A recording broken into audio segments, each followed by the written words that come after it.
시편 7편 말씀을 함께 나눌게요. 10절 말씀입니다. 나의 방패는 마음이 정직한 자를 구원하시는 하나님께 있도다. 억울함은 정직함으로 대응하십시오. 라는 제목으로 말씀을 나눌게요. 시편 7편은 다윗의 탄원시입니다. 다윗은 표제어에 나와 있는 베냐민인 구시라는 사람을 때문에 아주 굉장히 억울한 누명을 쓰게 된 것 같고 그 억울한 누명으로 인하여 분노합니다. 그리고 그 문제를 하나하나 해결해 가는데 이 과정에 우리에게 전하는 교훈이 뭘까? 한마디로 정도로 하면 억울함은 정직으로 대응을 해 가야 한다라는 거죠. 내용에 한번 들어가 볼게요. 다윗의 시가이온 베냐민인 구시의 말에 따라 여호와께 드린 노래 이 시편의 표제어죠. 시가이온이라는 단어는 슬픈 노래 혹은 뭐 에레미야 애가라는 어, 성경이 있잖아요. 마치 애가라는 뜻을 가지고 있습니다. 또한 큰 소리를 부르짖는다라는 의미도 그 속에 포함되어져 있어요. 아주 격렬함으로 표현된 슬픈 감정으로 지어진 시를 의미하는 것이죠. 일반적으로 다윗이 그러한 심정에서 이 시를 썼다고 이해를 해요. 베냐민이 구시의 말에 따라 여호와께 드린 노래, 다윗이 이렇게 격렬하고 흥분하면서 시를 쓰게 된 이유가 뭐냐? 베냐민 사람 구시라는 사람 때문이었던 것 같다. 왜? 구시의 말에 따라, 말에 의해서 이렇게 슬픈 노래를 지었다. 이렇게 성경에 말하고 있기 때문이죠. 그렇다면 당연히 질문하지 않을 수가 없죠. 이 베냐민인 구시라는 사람이 도대체 누구기에 다윗을 이렇게 슬픈 노래를 짓게 만들었을까? 그죠? 베냐민이 구시라는 인물은 성경에 전혀 나타나지 않아요. 이게 이제 우리가 고민해야 할 문제라는 거예요. 이름으로 추측을 해보면 두 가지 견해가 가능한데, 첫째는 귀화한 이방인인데 귀화를 했어. 그리고 베냐민 지파에 소속이 된 그 누구라고 우리는 추측할 수 있겠죠. 출애굽할 때 여러분 잘 기억하지만 출애굽기 12장에 보니까 수많은 잡족이 함께 동행을 했잖아요. 그때 함께 나왔던 이방인 사람의 후손일 가능성이 있다는 거죠. 그리고 또 다른 하나는 뭐냐? 사울 왕이다 이렇게 말하는 사람들이 많아요. 신학자들은 이 두 번째 무게를 두고 있습니다. 다윗 시대의 대표적인 베냐민 지파에 속한 사람 두말할 필요도 없이 사울 왕이죠. 사울 왕과 다윗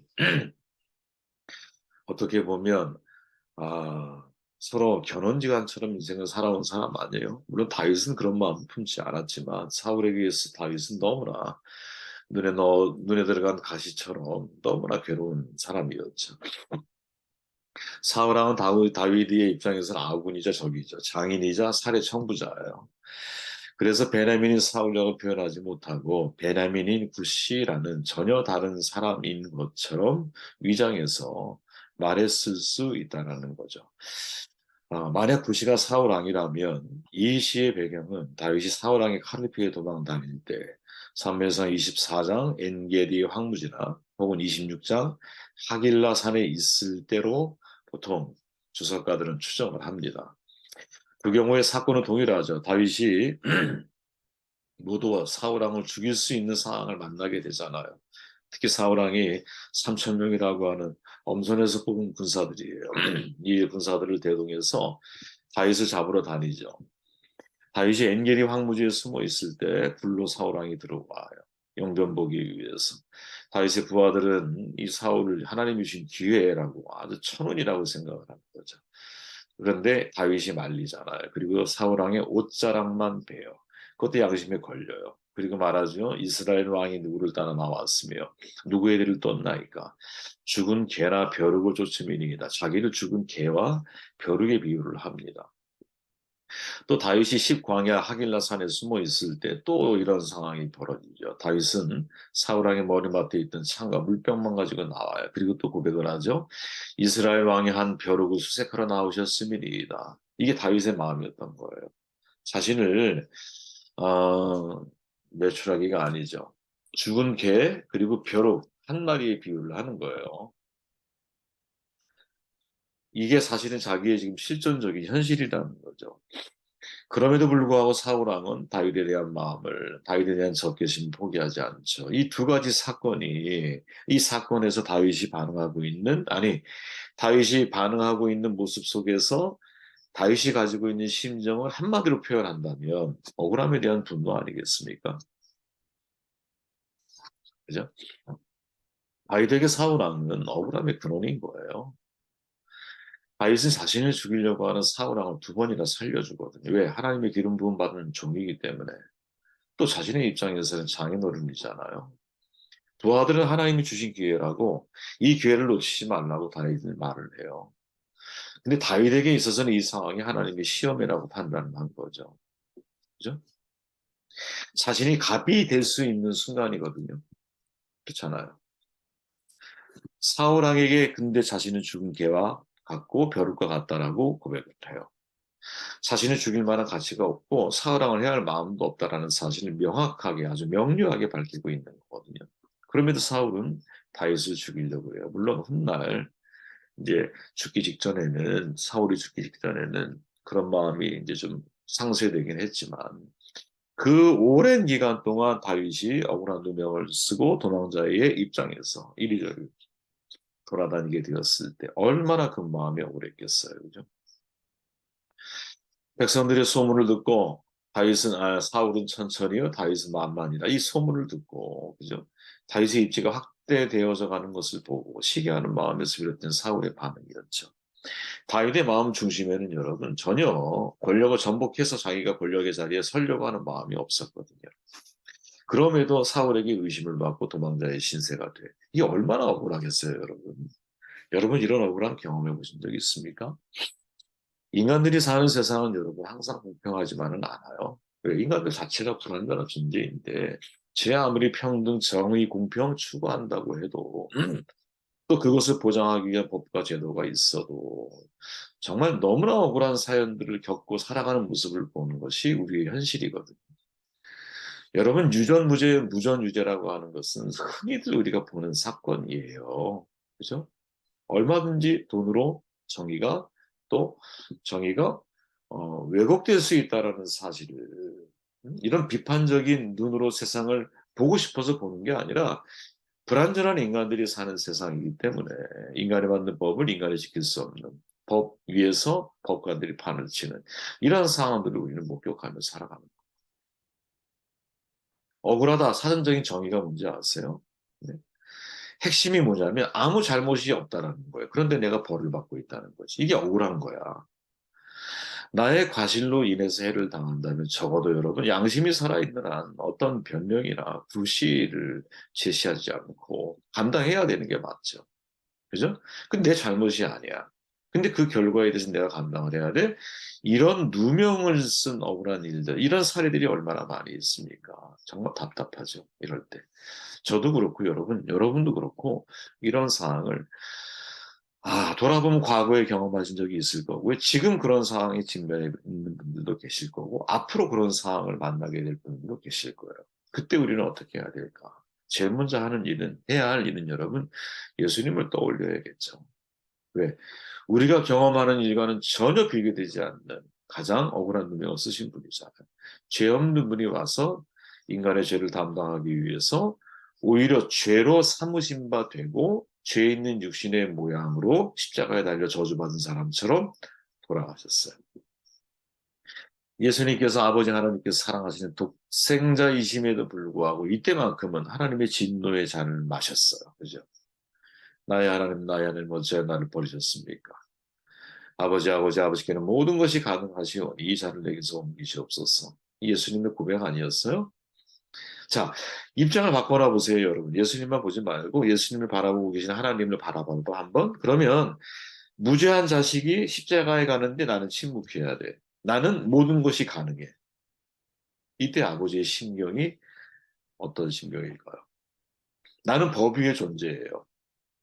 그죠? 하나님은 법 위에, 인간의 법 위에, 아니 그 위에 존재하시는 분이시잖아요. 그런데 내 아들이 무죄한 인간들에 의해서 무죄한 가운데서 억울하게 누명을 쓰고 십자가에 죽어야 돼. 여러분, 나는 근데 모든 걸 해결할 수 있는 능력이 있어. 어떻게 해야 될까요? 인간을 사랑한다면 침묵해야 되고, 인간을 구원하기만 한다. 아들을 더 사랑한다면 반응하시면 되는 거죠. 인간을 한 번에 정리하시면 되는 거지. 근데 하나님의 선택은 아들의 죽음이었죠. 그죠? 이 장면에 대해서 베드로가 이렇게 고백을 하죠. 그리스도께서 죄들로 인하여 한 번 고난을 받으사 의인으로서 불의한 자를 대신하셨으니 이는 육신으로는 죽임을 당하셨으나 성령에 의하여 살림을 받으심으로 우리를 하나님께로 인도하려 하심이라. 아멘. 억울한 누명에 의한 죽음. 이게 저는 여러분 예수님의 비아도로로사에 대한 적합한 표현이 아닐까? 예수님의 생애에 대한. 진짜 가장 억울한 누명으로 십자가에서 돌아가신 분. 이렇게 우리는 표현할 수 있겠죠. 그죠? 중요한 것은 뭐냐? 이 억울한 누명으로 비아도로로사 그 길을 걸어가실 때 예수님의 반응인데 예수님은 침묵하죠. 빌라도의 법정에서도 마찬가지지만 거짓으로 자기를 죽이려고 하는 사람들에게 진실은 여러분 큰 의미가 없는 거예요. 왜? 상대가 거짓으로 나를 죽이려고 그래. 내가 진실을 밝혀. 그들이 진실을 믿어줘요? 아니 거짓으로 죽이려고 하는 사람인데 진실은 의미가 없는 거야. 그때 예수님의 반응이 뭐예요? 침묵인 거죠. 침묵. 자, 억울한 누명으로 도망자가 되고 억울한 누명으로 피해자에 서 있어 지금 다윗은. 그의 심중에는 억울함에 대한 분노가 정말 용암처럼 활화산처럼 끓어오르고 있을 거예요. 그때 다윗이 고백을 하죠. 8절부터 11절까지가 중요한 구절인데 제가 읽어드리면 여호와께서 만민에게 심판을 행하시오니 여호와여 나의 의와 나의 성실함을 따라 나를 심판하소서. 악인의 악을 끊고 의인을 세우소서. 의로우신 하나님, 사람의 마음과 양심을 감찰하시나이다. 나의 방패는 마음이 정직한 자를 구원하시는 하나님께 있도다. 하나님은 의로우신 재판장이시니요. 매일 분노하시는 하나님이시로다. 여러분 이 구절을 몇 번 이렇게 반복해서 읽어보세요. 다윗이 지금 어떠한 마음과 심경인지 그 시인의 영성이 가슴으로 느껴지거든요. 성실함을 따라 나를 심판하여 주십시오. 악인을 끊고 의인을 세우십시오. 하나님은 사람의 마음과 양심을 감찰하신 분입니다. 하나님은 의로운 분입니다. 그런데 하나님은 더더욱이 매일 분노하시는 분입니다. 근데 매일 분노하시는 분이 지금의 이 상황에 대해서 어떻게 판결하실까? 다윗의 결론은 뭐냐? 마음이 정직한 자를 구원하시는 하나님이다. 이렇게 고백을 하는 거죠. 그래서 여러분 여기서 우리는 이 시인을 통해서 중요한 하나의 교훈을 얻는 거예요. 억울한 누명으로 마음의 분노가 사라지지 않을 때 우리는 정직한 자를 구원하시는 하나님을 신뢰해야 한다. 이 말이죠. 하나님은 억울한 누명으로 고통받는 사람을 보시면서 매일 분노하시는 분이세요. 이 너무나 위로가 되는 표현 아니에요? 하나님이 지금 분노하고 계셔. 마음과 양심을 감찰하고 계셔. 거짓이 진실을 덮는 것처럼 보이는 이 상황에 대해서 하나님은 매일 분노하고 계셔. 어떻게 해야 할까? 거짓을 작정한 사람에게 진실을 대하면 거짓이 진실로 바뀔까요? 아니죠. 왜? 그 사람은 작정한 사람이기 때문에 그래요. 네. 억울함에 대해서 또 다른 사람이 있죠. 예레미야거든요. 그는 말해요. 내가 당한 일을 주께서 보셨으니 나의 억울한 문제를 해결해 주소서. 이렇게 말을 해요. 야, 이런 고백들 여러분들 한 번쯤 해보지 않으셨어요? 그죠? 근데 주목할 것은 뭐냐? 이 앞구절이에요. 주여, 주께서 내 심령의 원통함을 풀어주셨고, 내 생명을 성량하셨나이다. 네.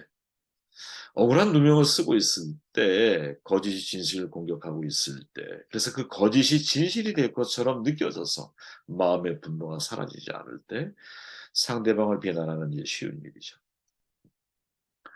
더더욱이 이 문제를 내 스스로 해결하고 싶은 마음이 얼마나 간절하겠어요.